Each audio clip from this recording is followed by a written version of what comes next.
So Ryan's party's tonight, and I was wondering if I could have a later curfew. Your dad and I were thinking no curfew.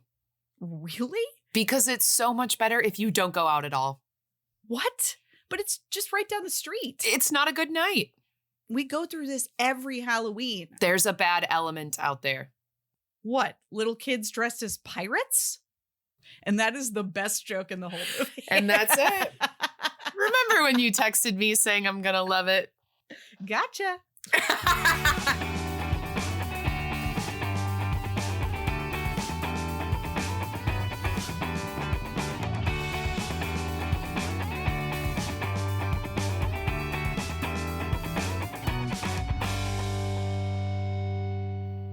Hey, Val. Hey, Al. Welcome to D-Commentaries. Thank you. Welcome to you and welcome to our listeners. Today, we're talking about Girl vs. Monster. And girl, I'm a monster after watching this movie. These girls lost. These girls by watching lost. this movie. Happy New Year, Val. I know we have already had a new episode in 2025, yes. But this is the first time you and I are seeing one another in the flesh. That's true. Of Happy a screen. New Year to you. To you. And you. And always with you. And always with you. January the 4th be with you. It's not January 4th. It's not January the 4th. It's January the 2nd. All right, Val, maybe we should talk about this movie that we watched. Yeah, let's do it. Let's get to the business. Yes. Girl vs. Monster came out, unsurprisingly, October 12th, 2012. So it was the October release, the Halloween release of this year. Yes. Mm-hmm. It was directed by none other than Stu Gillard. Stu 2. Stu 2. As a reminder, Stu directed Scream Team, which is very connected to this, I feel like. Full Court Miracle, Going to the Mat, Twitches 2, Hatching Pete, as well as some episodes of Charmed and 90210. So big DCOM guy, Stu.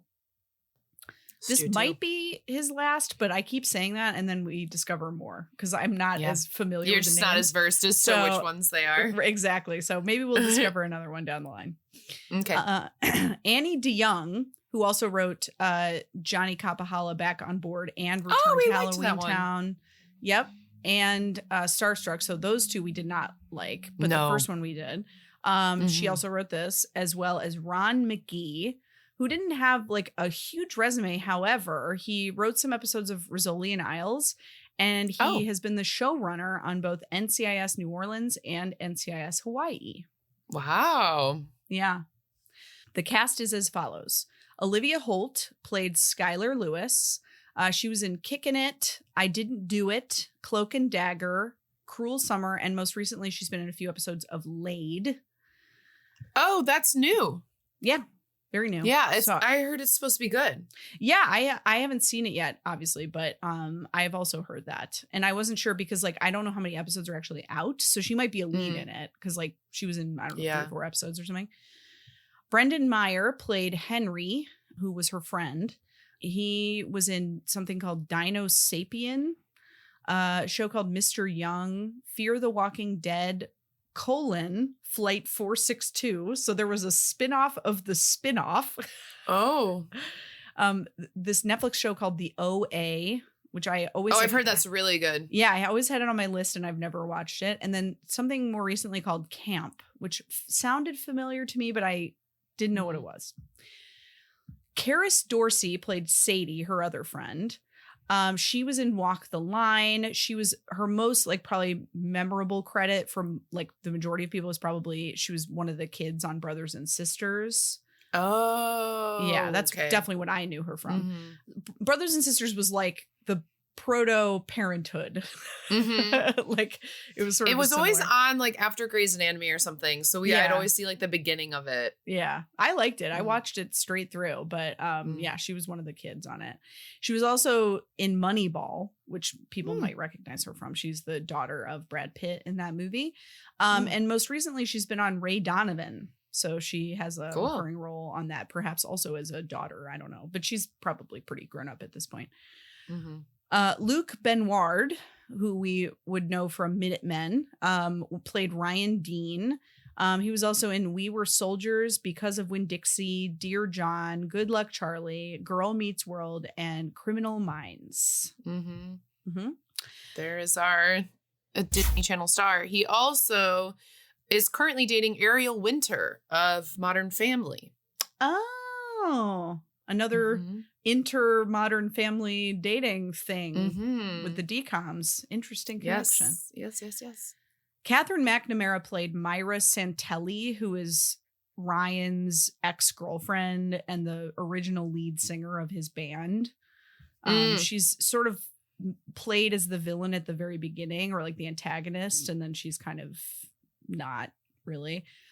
She was in Shadowhunters, Arrow, and Walker: Independence, which I'm assuming is some kind of Walker Texas Ranger reboot thing. Tracy Dawson played Daimata, who was the like main big bad. She actually stopped acting in 2013, which I thought was interesting. The only two things where she was on like multiple episodes were something called The Gavin Crawford Show and Call Me Fritz. I also saw that she was in the movie On the Line, which is the movie where Lance Bass falls in love with Emmanuel Sharik on the Brown Line in Chicago. Oh. And all of NSYNC is in it. She is credited as Goth Girl, so she didn't have like a big part. But I love On the Line, so if anyone ever wants to talk about On the Line with me, I'm right here. That is so funny. Anna Galvin played Theodosia, one of the other baddies. She is a character actor, so she's been in like baddies in like current terms means like bad bitch. She's good looking. It's just funny that you classified her as a baddie when she's like a goon. Yeah, she's a bad guy. I'm old. Sorry. Apologies. It's just so funny. She's been in like, one episode of everything. A couple of things that she was in more episodes of was Mr. Young, which also someone else was into. Brendan Meyer, the guy who played Henry. She was in Loudermilk and a recent show called Van Helsing, which I didn't even know they remade Van Helsing into a television show. Jennifer Aspen played Julie Lewis, who was Skylar's mom. She's also a pretty prolific character actor. Some notables for her: Party of Five and something called Rodney, which I had not heard of.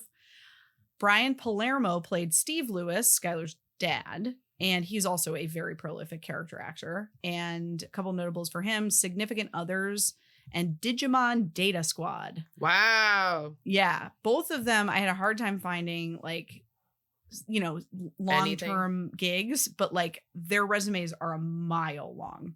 So big character actors. Okay. The synopsis is: a tween discovers on Halloween that she is a 5th generation monster hunter. The monsters are out to stop her before she begins her calling. No. And that basically spoils the whole movie. Yeah. That's so funny. That's not it at all. No. But I'm not shocked that someone was confused by the plot of this movie. At this point, these have to be AI. Like, who's writing this? I don't know. Here's a fun fact. Olivia and Luke dated in real life. Yeah. And also, this DCOM was rated PG, and that was only the 10th time that had happened. Wow. Do we know the other 9? We do not. I could probably look them up, but that's okay. So that is the business. Business is done. Al, I would love to hear your first impressions of this flick. Thank you so much, Val. Well, it's funny that you use the word love because you texted me the words, "You're going to love this." And that was at the time where I thought we were watching Teen Beach Movie this week. And I said, I think I will. And then I looked at our doc and we are not. So I didn't love this movie, but I can see how if you were the age where this came out, how you could. Interesting. Does that make sense? Like, I think watching it now for the first time, I'm like, this is terrible. But if I was 9 years old, I think that I could have like seen it. But I think that it's not good because it is bad.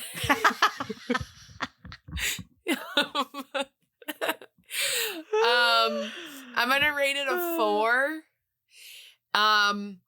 It, you know, like I've seen worse DCOMs. I can't give it like that 50-50 mark because I feel like my 50-50 mark is like, if I have to watch it again, I will. Yeah. And so I can't get it up to that 5 marker that I have set for myself. It's, although it started very, like traditional DCOM, like they were kind of doing the overacting, like, oh, mom, you know, like doing that kind of stuff. Mm-hmm. And then I really just hated the monsters.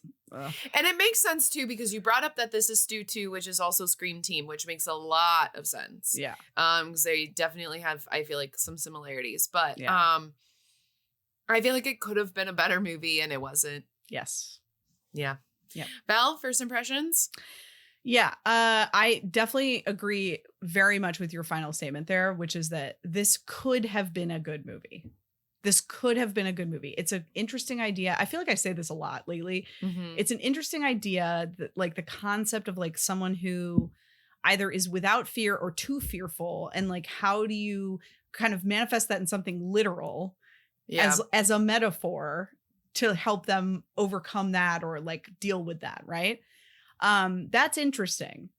But what this movie did was it tried to be, in my opinion, 3 other things: Buffy the Vampire Slayer, Ghostbusters, and Hocus Pocus. Like there are literal scenes from each of those movies or shows that are lifted and put in this movie and like just slightly altered to like make sense within the plot. But it's like to the point where if you've seen Hocus Pocus, there's a scene where the witches are singing and like kind of hypnotizing everybody. There's literally a scene in this movie that's almost exactly like that.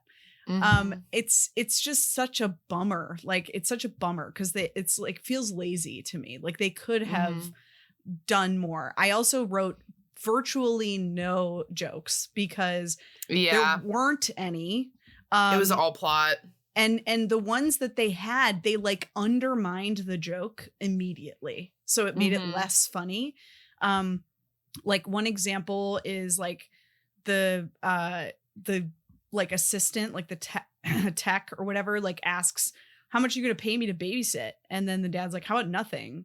And he's like, okay, nothing. It's like, if he had just not said anything, it would have been like a better joke. You know what I mean? Like, but he like responds and then it like completely takes the air out of it. So I was just very disappointed in this movie. I also, another thing that was kind of like a rote thing at this point is this prissy, self-obsessed girl who's like an antagonist. I feel like we've seen 4 movies in a row where we've had that character. And I'm like, can we come up with someone else in high school who is antagonistic to the main character? Yeah. If anything, I think it would have been very interesting if you're going to have the premise be that this person has no fear, right? Make them the prissy, self-obsessed person at school, right? Because they have no fear. They think the sun shines out of their butt, right? Like that's more interesting to me than like just adding this extra character in that isn't really actually the villain. And it's just the same person we've seen a million times. So those are my first impressions, my many first impressions.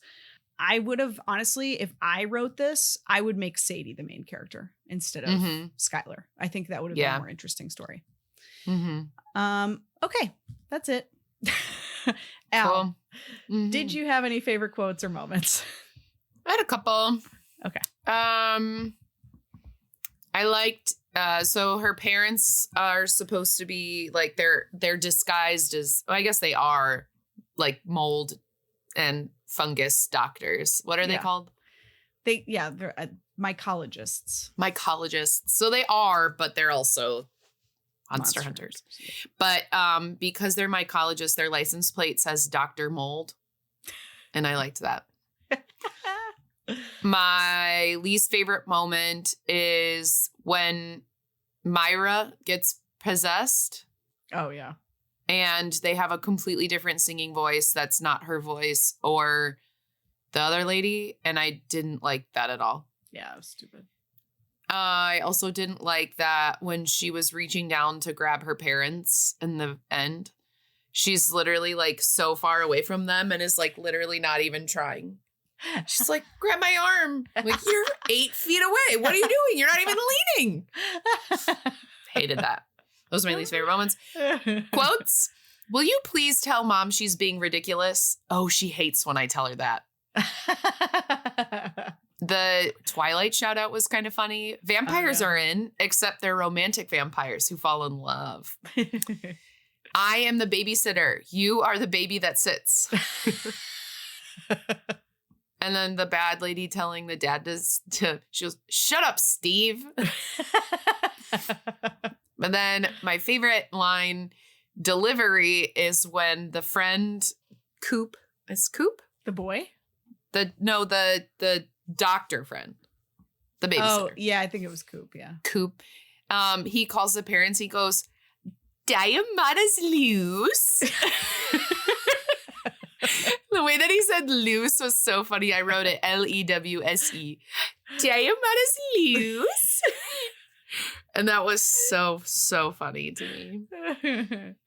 Val, favorite quotes and moments. Thanks, Al. I wrote exactly one quote down other than the cold open. Whoa, not a babysitter. Teen social companion. Coop, it's funny actually because Coop wasn't actually in the cast list because he basically doesn't have a resume, but he was like the best actor in this movie in my opinion. Mm-hmm. I should have added him back in, but I will do that later. Favorite moment. I'm hard pressed to find a favorite moment. I think if I had to pick one, it would be at the end, and it's kind of spoilery, so I won't say it. I'll mention it maybe later when we get to Spoiler City. Okay. Otherwise, anytime, you know what? Okay. One thing that I found that tickled me slightly was the woman scary thing, whatever, baddie, who was not like the main one. She's like a evil school marm or whatever. Mm-hmm. Basically, each of the kids has like a monster, kind of like Monsters, Inc., which also this movie is kind of ripping off. And Sadie, her friend's monster, is this like mean school marm because Sadie's really into school. And we know this because she's reading, at the beginning, she's reading a biology textbook, except it's the size of like a Vogue magazine. It's so good. It's so funny. I'm like, what textbook is this? Anyway, her scarer, her monster, speaks in a very specific British accent. It's a Yorkshire accent, and it's like this woman, it's clearly not her natural accent. Yeah. And she just like was like, I can do a Yorkshire accent. I'm going to do it in this movie. And it's so funny. It's so funny to me. Because it does nothing. Like it like doesn't, you know, it's unnecessary, but it's very funny to me that she picked that of all accents. That's it. That's all I liked about this movie. Are you all ready? Right, Val? Oh, go ahead. Am I ready? Are you ready? Don't Val, you're asking the wrong person. I need you to look in the mirror and say, are you ready? Okay. Because you know who's ready? You know who's standing in a graveyard? Top off me. Standing in a graveyard. But we have those welders' helmets on. Yeah. And the steampunk bracelets. Yep. Steampunk. Yeah, they were very steampunk. That's true. Yes. All right. Welcome to Spoiler City, where I spoiled the city. Okay. So we open up on a graveyard and a haunted house, and then there's a band inside of the house playing. It is a young band, so it's like high school band. Not high school band, not like a marching band. Like your friends have a band. Kids from high school. Kids from high school in a band. Okay. For some reason, something's going on with the banner. And she's like, I really need to do this flip. So I'm going to back up. And then you're going to boost me up. I'm going to like touch the banner. And everyone's like, what are you doing? And she's like, I've had 6 years of gymnastics. So I literally wrote, I don't know why she did that. And then later we kind of find out what she, like, it comes back, but like still It's so doesn't dumb. make any sense. So dumb. So they have a music number with the band, and then the mean girl shows up. She's like, I'm the professional singer. It's Myra, right? Myra. Mm-hmm. Myra. And the lead guy from the band is like smitten with not Myra, but Skylar, the girl who did the flip. And she's like, please, we've been friends forever, and I just don't understand why he won't ask me out. So at this point, we are seeing that Skylar, the lead of our movie, has just like no fear for anything. And she's just really cool and confident. She can't understand fear either. Like, she doesn't understand. Like, her friend says, well, he's probably scared to ask you out. She's like, why would he be scared to ask me out? Like, she just doesn't get it. Yeah. That is important. Mm-hmm. Then we see that this gargoyle is following her and her friend, who is Sadie, through the cemetery, and it's taken down by this beam of light, and then these two people protecting them from this, you know, monster gargoyle, and said that this is no ordinary Halloween. Did you know that was her parents immediately? Because I did. Oh yeah, immediately. Okay. Immediately. So the parents on Halloween night say that they are going to some sort of party for mold because they are mycologists. And mom is like, no, you have to stay home. You can't go out tonight because it's crazy out there. And so she goes to dad and she's like, Dad, can I go out? And he's like, yeah. And she goes, tonight or on Halloween? And he goes, no. And him and his friend are molding. They're like doing mold stuff downstairs. For what we know at this point, they're molding. So he says no to Ryan's party. And Ryan, the cute guy from the beginning, his party is in the mansion. So they were like in the mansion setting it up. And it's just like old McCrary's mansion. Like, can't believe my dad got me the rights to have my Halloween party in old McCrary mansion. This is all important. Yep. And then they're like, we have to protect her until she's 16, which doesn't ever really get clarified, but they were very like, when you're 16, when you're 16, when you're 16. There's one line that sort of explains it. Yeah. So then we're at school. Everyone's mad she can't go to the party. And then the party's happening in the mansion. And Myra wants to fix the banner that's hanging up in the school, the mean girl.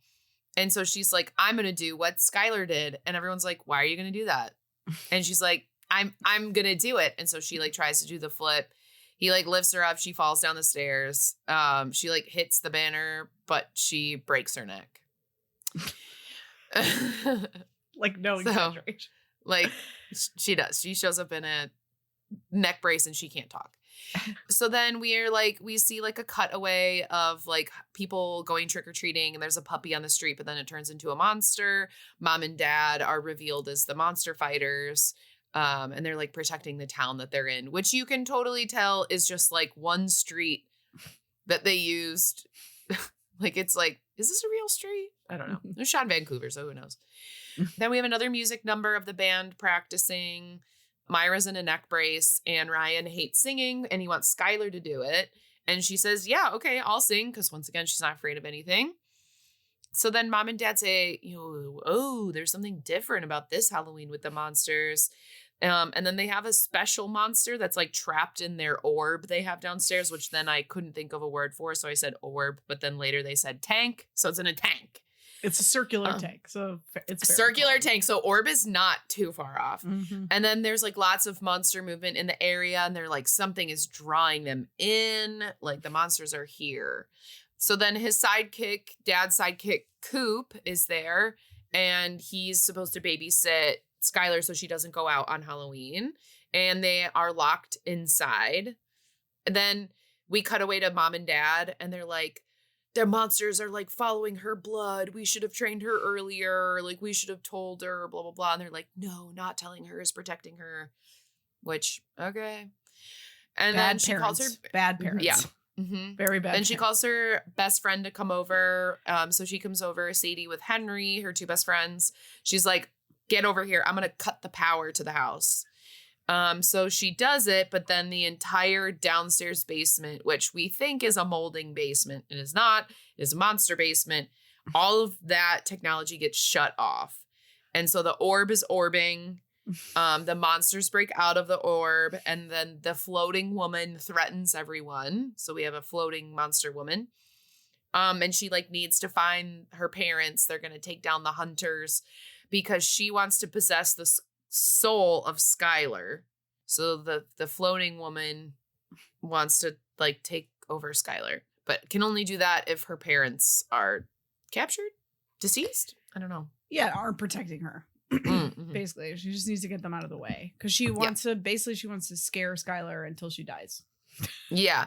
But that's a good point, Val, because these monsters are like everyone has their own individual monster, and the more fearful you are in general about something, the more that it's like working against you and haunting feeding them. Yeah. So because Skylar's monster was in the orb for 15 years, which we will cover again later, she never experienced fear.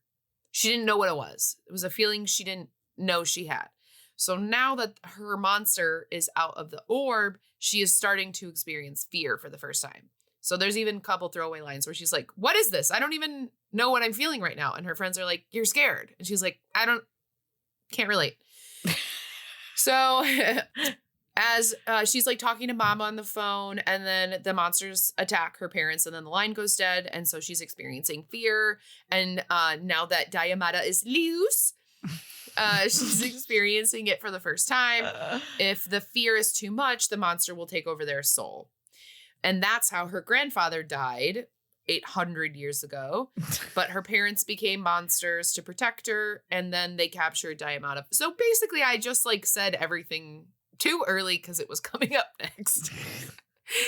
So then Coop is sending the kids out. He's like, okay, you're going to go get the monsters. I'm going to fix everything here in the basement.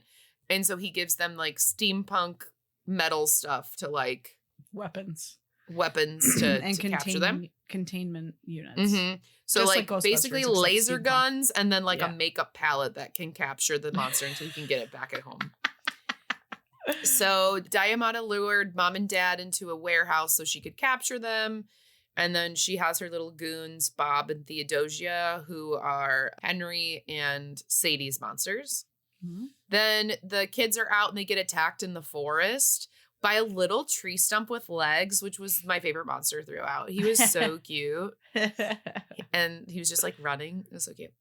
So then Henry gets lost and he gets attacked by his fear monster, Bob, and he's frozen. He's petrified, as if he's seen the basilisk. Then Cobb saves them because he was wearing this helmet that had a GoPro on it that connected straight to Henry. Then the parents were captured, but then put into the haunted house from the beginning, which happens to be the lab of her father, the one who died by Diamata. And so then they're in the lab, which we find out that old man McCreary is her grandpa. So he was trapped there out of, fear and whenever he died there. So kind of funny. Then what's her name? I wrote it wrong here. I wrote Diadara. Yeah. So Diamata takes over the body of Myra, the mean girl, for the Halloween party. So she like finds her and like her neck brace is gone. She like takes over her body. Skylar shows up at the Halloween party to sing. Because she's like there, trying to fight the monster. She's gonna go sing, do it really quick, then she'll keep fighting. But she has stage fright for the first time, so she didn't like know what it was like to not have stage fright. So then Ryan helps her out. She like kind of pulls it together, but really not so good. But then Myra shows up to sing and pushes her out of the way. This is where we get a musical number that's just like, whose voice is that? And then Skylar has a heart-to-heart with Sadie, and she looks at the mantle on the haunted house. It's her mom and her grandpa, so maybe old man McQuarrie monsters are everywhere outside the mansion. So she figures out that she's part of the family who owns the mansion. Cobb wakes up, and his name's Cobb. It's not Coop. It's Cobb. Cobb wakes up Henry using some sort of science, and they work together to fix the tank. But then Henry leaves him alone to go help Skylar and Sadie fight the monsters at the haunted house. So he's like got this newfound, like, I can do anything. Cobb builds him up. Yeah, he's like you got this, my guy. Because he was too fearful to leave at first. And then Cobb kind of gives him a little therapy. Yeah. So then Sadie and Skylar now have to fight the monsters in the house. So they're kind of doing it alone because there's only the two of them with their laser guns. But then the monsters plot to get like her friends and everyone. So then when she leaves Myra's body after she's like done with it, she falls down the stairs again. But then she falls down the stairs again after that. So ends up being kind of silly. Then Henry's monster is back. He defeats him by not being scared of him for the first time. And he like is fully defeated. He is like shrunk to the ground, like done. Then Diamata uses all the other monsters in the area to take over the ballroom of the mansion. So they're like taking over all of the children that are here for this party. And Harry yells at her how to defeat them and says, whatever scares you, do it. So you have to do what scares you the most to defeat your monster, which is very much, I have what you don't have, love. And so she runs to the microphone and tells Ryan to get the wireless guitar. So she's going to sing in front of everyone, which is facing her fears. But then Diamata goes into Ryan's soul, not the cute guy. And so then they all get trapped in the graveyard. All the kids are trying to run out, but then they close the gate. So they're all trapped in the graveyard outside of the mansion. But then because Diamata is in Ryan's body, he's being mean and you're the worst singer on the earth. You look like an idiot. And then finally he's like fighting back against, and he's like, do something you're scared of. Or she says that to him. She says, Ryan, do something you're scared of. And so he asks her out.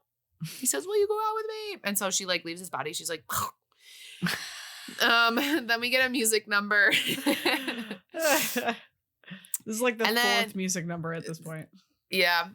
See, but the music numbers here don't really help the plot, which is what a musical should do, is help the plot. But these are just kind of like, we're just gonna sing for the hell of it. Right. So then she runs after Diamata because it leads her to her parents, and her friends run after her, and her parents are being like held in the sky, like if you were to hold like two rotisserie chickens by the legs.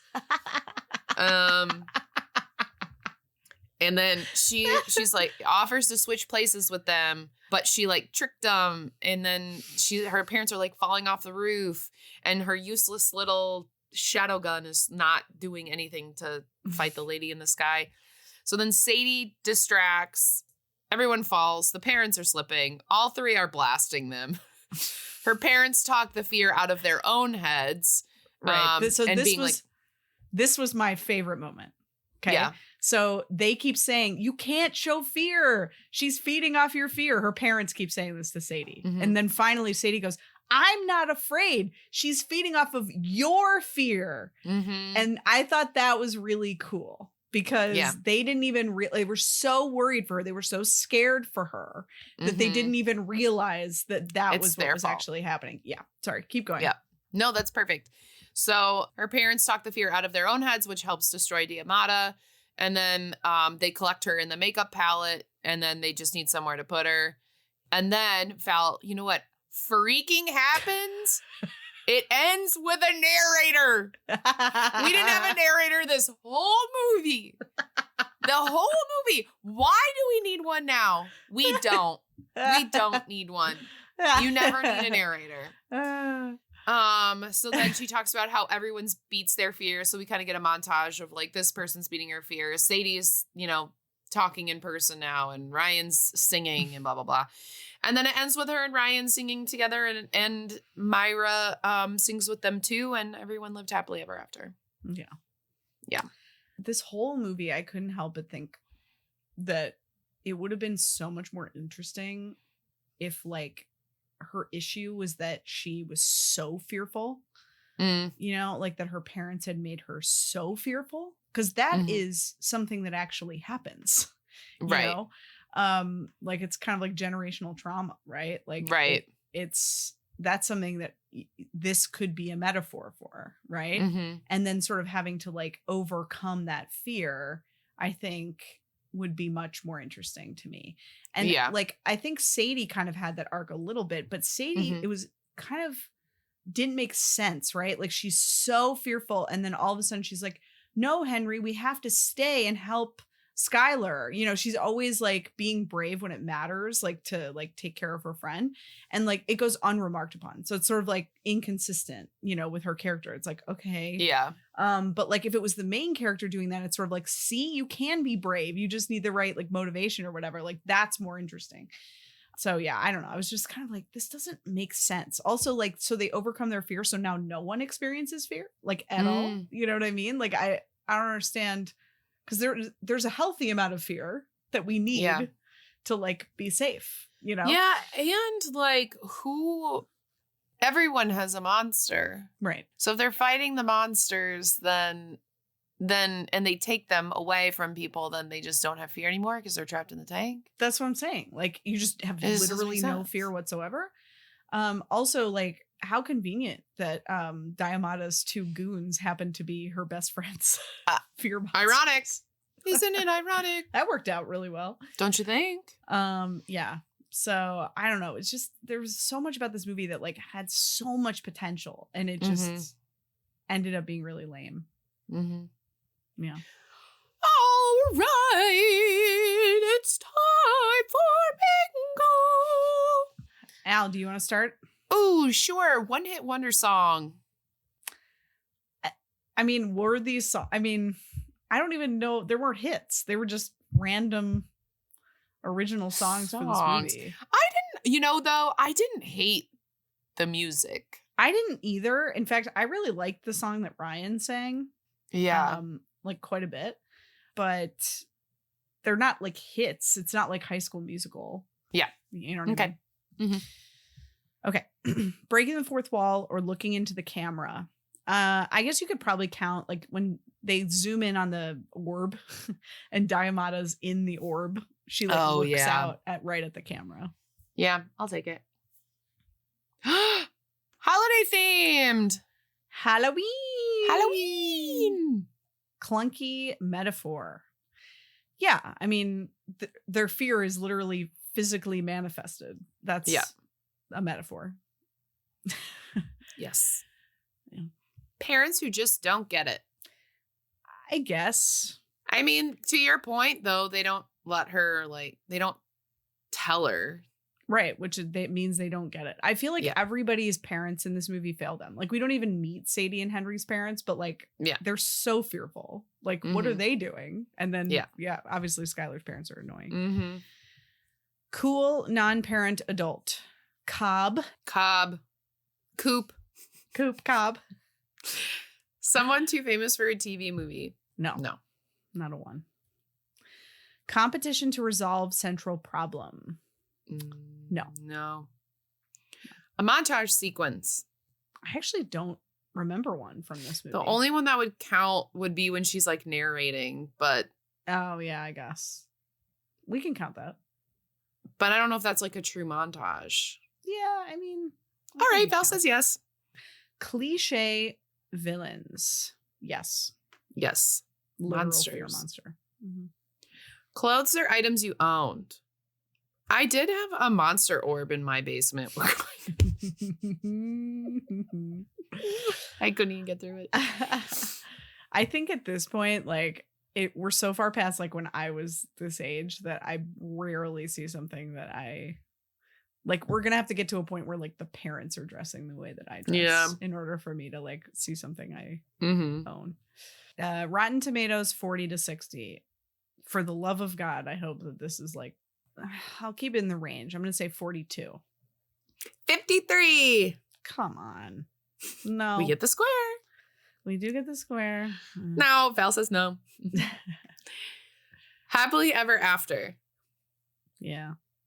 They have to tell us with the narrator. Yeah. Almost Kissing. No.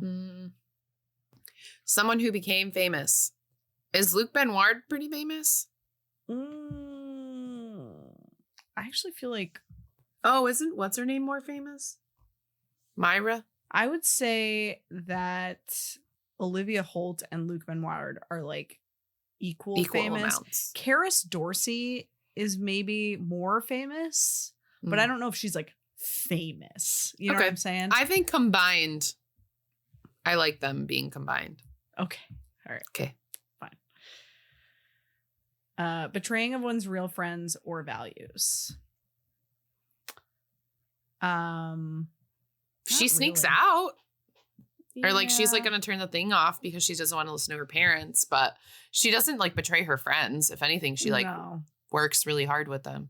Yeah. And she's also not like betraying her own values, even when she does leave. Yeah. Because like you could argue her parents are wrong, very wrong, to like literally lock her in her house. Yeah. So yeah, I don't think she does. Narrator. We got it. Mm-hmm. Just in the nick of time. Mm-hmm. Obviously bad special effects or stunts. Well, I mean, all of the special effects with the monsters, but when she does the flip at first, the like wig is like a platinum blonde wig for the person who actually did the flip. I know. And it was so wild. It's so bad. The whole thing. Disney Channel star. Yeah. Yeah. Right? Luke Ben Ward. Mm-hmm. Yeah. He's in also Good Luck Charlie, so. Yep. Mm-hmm. Musical number. Somehow. Ah! Magic. Wow. We so rarely have both of these in one movie. Yeah. Wow. Cool. Someone says the title of the movie, not a one time. No. Scooby Dude.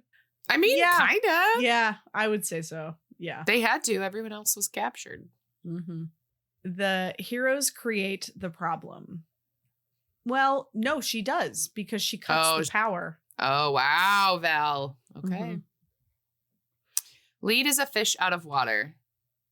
No. Well, we got one bingo. Hey. It's one we haven't gotten in a while. It is our all the way down diagonal up. So magic, narrator, happily ever after, montage sequence, and parents who just don't get it. Wow. Pretty cool. All right, Val. Well, we've come to a game that we've never played before. Ooh. And it's because I didn't know what to do for this one. So I did some research onto our director friend Stu 2. Saw that he's won a lot of, not a lot. He hasn't won a lot.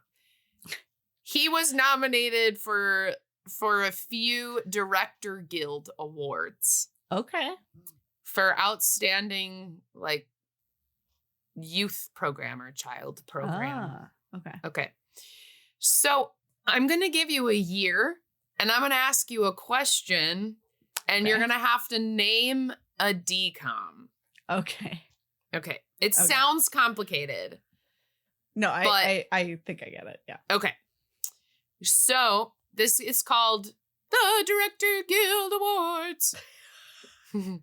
Okay. In 2005, Stu 2's Going to the Mat beat this movie, Dwayne Dunham's only nomination. Okay, wait. 2005. Dwayne Dunham was the one who was like he did like stunts and stuff. So it would be something with like physical activity, maybe. This is the only Director Guild Award that Stu 2 won. Really? Mm-hmm. I can't even think of other DCOMs from 2005. This is really hard, Al. Ugh, I don't know. What's the weird one with the science with the... No, that's too early. Genius? Yeah, sure. I don't remember when Genius came out, but I think it's before that. But sure. Genius. I think it was in the 90s. Going to the Mat beat Tiger Cruise. Okay. 2008, Paul Hoen's Jump In beat this Kenny Ortega movie. Kenny Ortega. So it's either High School Musical 2008. Did he do Cheetah Girls? Cheetah Girls 2. Incorrect. It was High School Musical 2. Oh, I thought that was too obvious. I know. Kind of crazy, though, that Jump In beat High School Musical 2. Yeah. That is weird. All right. 2009. You're not going to know one of these people, but you'll know one of them.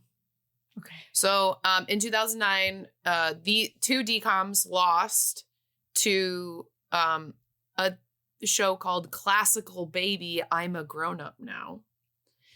And it is one Paul Hoen movie and one Matthew Diamond movie. Oh, jeez. They are both sequels. Oh, I'm just kidding. One of them is a sequel. One of them is not. Okay. But one of them is very well known. I literally cannot remember. You can look at a list, Val. I just don't want to accidentally cheat and see the years. Okay. Cowbells and Cheetah Girls 2. Incorrect. Oh. We have Cheetah Girls One World. Oh. And Camp Rock. Okay. Okay, 2011.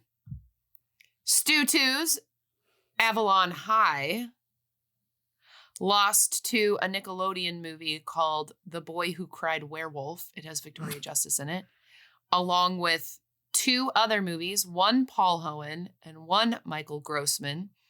It is a well-known sequel and a movie we hate. Okay, well, it's Camp Rock 2. Yes. And Den Brother. Close. Starstruck. Oh. All right, and then we just hate all of these movies. We do. Oh, okay. And in 2013, Girl vs. Monster lost to this Paul Hoen movie. Was it Radio Rebel? We just did it, pal. It was Let It Shine. Oh, I couldn't remember if he directed that. For some reason, I thought someone else had directed that. Mm-hmm. Okay, well. Paul Hoen with the wins. Yeah. Interesting. Mm-hmm. I mean, he has better DCOMs than Stu. Yeah. A very hard game, but sometimes I have to make it hard. Sorry. No, that's fine. I'm not mad. Sorry. I'm not Actually, not sorry. Good. Don't be. Oh, before we leave, I did want to say that I did reach out to resident Gen Z, one of my friend's sisters, who's now my friend. And I would just like to quote her on her thoughts. Because I said, as resident Gen Z, need to know your thoughts on the movie Girl vs. Monster. Okay, Girl vs. Monster is not the worst DCOM in my lifetime. This was also the start of the big Luke Benoit phase, because shortly after they got me good with Good Luck Charlie love triangle moment, and I fell in love with him.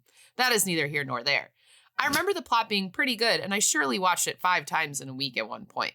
The music, oh man, I was moving and grooving. The lyrics in Fearless are crazy. Look them up, because she literally says, we're face to face. I think I'll rearrange it, put you in your place, which is insane. If someone had me at hello on the club, I would scream and run to the dance floor because the speaker is blowing up to this dance song. Okay, sorry for the spam. That's it. Would need to watch it again to see if it holds up. So definitely had an impact on some people. For sure. I mean, clearly, like, you know, it kind of feels like it was of the same, like they were trying to recreate a Lemonade Mouth moment. You know what I mean? With the music and like the team up of friends. I cannot wait till next episode.